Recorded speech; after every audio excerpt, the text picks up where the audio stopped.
नमस्कार, मैं रिया और आप देख रहे हैं डॉक्टर साहिब। आज के इस एपिसोड में हमारे साथ मौजूद है डॉक्टर विनीत कुमार। डॉक्टर साहिब बिहार के जाने माने कार्डियोलॉजिस्ट है। तो डॉक्टर साहब बहुत बहुत स्वागत है आपका हमारे चैनल में। बहुत बहुत थैंक यू। डॉक्टर साहब, देखा जाए तो कहा जाता है कि दिल की बीमारियों के लिए अगर हार्ट अटैक की समस्या अगर है तो 3 स्टेज में बटा हुआ है। अगर बात थर्ड हार्ट अटैक की कर लें तो ये कितना खतरनाक हो सकता है पहले वाले से? देखिए, ये एक गलत धारणा है कि यदि हार्ट अटैक इनिशियल हो तो जानलेवा नहीं होता, तीसरा हो तो जानलेवा हो सकता है। ऐसा बिल्कुल नहीं है।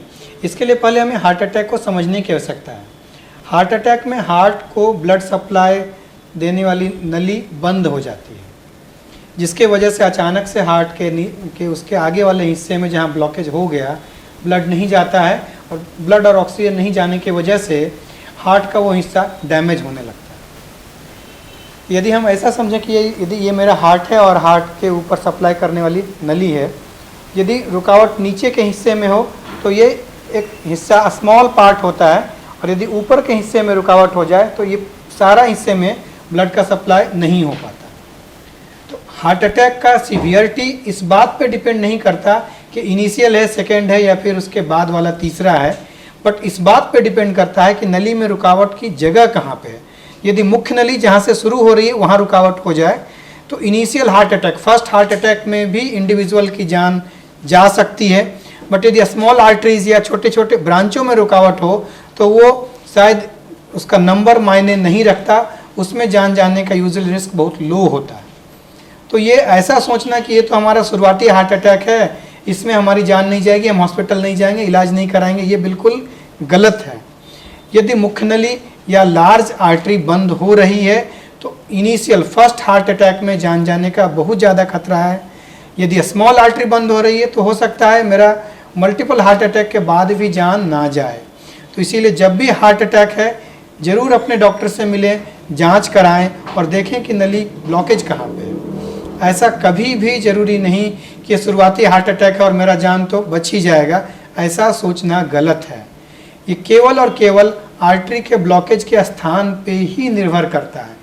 लार्ज आर्टरी का ब्लॉकेज कभी भी हो तो ये जान ले सकता है, और यदि स्मॉल आर्टरी का ब्लॉकेज मल्टीपल पार्ट में भी हो तो भी शायद जान बच सकती है। तो इसलिए बहुत गलत धारणा है, इसे अपने दिमाग से निकालने की आवश्यकता है।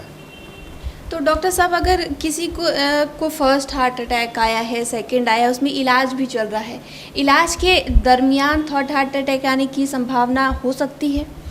देखिए, इलाज डिपेंड करता है इलाज का रूप क्या है। जैसे यदि हम लोग यूजुअली एक ग्रुप होता है, जैसे ब्लॉकेज हमने एंजियोग्राफी किया, ब्लॉकेज देख लिया, ब्लॉकेज में स्टेंट लगा दिया या बाईपास कर दिया। दूसरा ग्रुप ऑफ इंडिविजुअल है जिन लोगों का एंजियोग्राफी नहीं हुआ, वो केवल दवाइयाँ ले रहे हैं। दवाइयाँ ले रहे हैं तो एक्चुअली उसका ब्लॉकेज शायद ठीक नहीं हुआ, या हुआ भी तो अभी भी रेसिडुअल लीजन बचा हुआ है।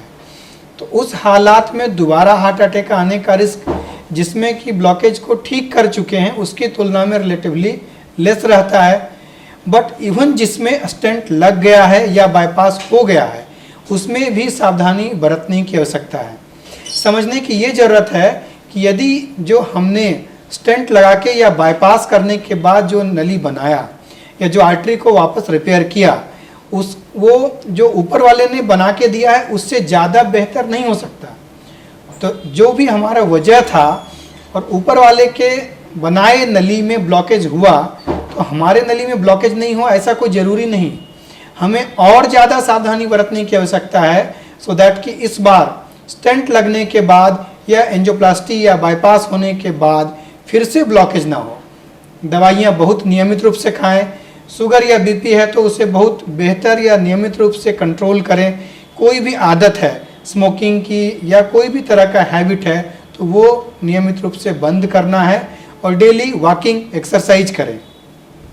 तो शुक्रिया डॉक्टर साहब, जो आपने बताया कि थर्ड हार्ट अटैक को लेकर जो लोगों की गलत धारणा है उसको आपने जो क्लियर किया, उसके लिए बहुत बहुत शुक्रिया। बहुत बहुत थैंक यू। तो आप डॉक्टर विनीत कुमार को सुन रहे थे, जिन्होंने पूरी जानकारी हमारे साथ साझा की है थर्ड हार्ट अटैक के बारे में। इस विषय में आप क्या सोचते हैं, हमें कमेंट कर जरूर बताएं। चैनल को सब्सक्राइब कर ले, फेसबुक पेज को लाइक कर ले। साथ ही डॉक्टर साहब से आपके क्या सवाल है हमें कमेंट करिए, मेल के माध्यम से भेज सकते हैं। वीडियो देखने के लिए आपका शुक्रिया।